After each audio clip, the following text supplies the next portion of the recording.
Hello प्यारे दोस्तों, कैसे हैं आप सब। उम्मीद करती हूँ कि आप खैरियत से होंगे।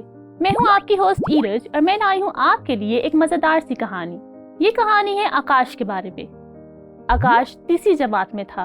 उसकी दोस्ती उसके क्लास के हर लड़के के साथ थी, लेकिन उसको अपनी क्लास का एक लड़का आदिल बहुत ही बुरा लगता था। उसको यकीन था कि आदिल दूसरों की चीजें चोरी करता है। हालांकि उसने उसको ऐसा करते कभी देखा ना था, मगर उसने अपने बाकी दोस्तों से सुना था कि आदिल चीजें चोरी करता है। एक दफा तो हद ही होगी, जो पेंसिल आकाश इतने टाइम से अपने बैग में ढूंढ रहा था उसने आदिल के हाथ में देखी। वो गुस्से से उठा और उसने जाके अपनी टीचर को शिकायत लगा दी कि आदिल ने उसकी पेंसिल चोरी की है। हालांकि वो पेंसिल छोटी सी थी, लेकिन चोरी तो चोरी होती है।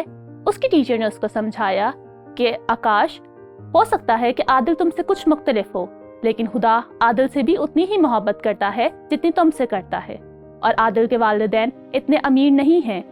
वो बामुश्किल ही उसकी स्कूल की फीस अदा कर सकते हैं और उसको नई स्टेशनरी खरीद के नहीं दे सकते।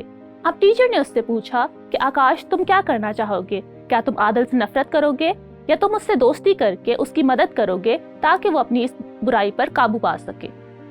आकाश को इस स्टोरी सुनकर बहुत दुख हुआ और उसको एहसास हो गया था कि खुदा आदिल से भी उतनी ही मोहब्बत करता है जितनी उससे करता है।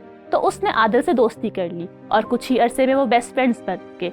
अब आकाश अपने पैसे जमा करके कभी के बार आदिल को नई स्टेशनरी खरीद के भी देता था और कुछ ही अरसे में आदिल ने अपनी इस बुराई पर काबू पा लिया। तो दोस्तों, हमें इससे क्या सबक हासिल होता है? ये कि हमें किसी से भी नफरत नहीं करनी चाहिए, और अगर हमें किसी की बुराई मालूम भी हो जाए तो हमें उसकी मदद करनी चाहिए ताकि वो अपनी इस बुराई पर काबू पा सके। उम्मीद करती हूँ आपको आज की कहानी पसंद आई होगी। फिर मिलूंगी आपको एक नई कहानी के साथ। Till then, bye.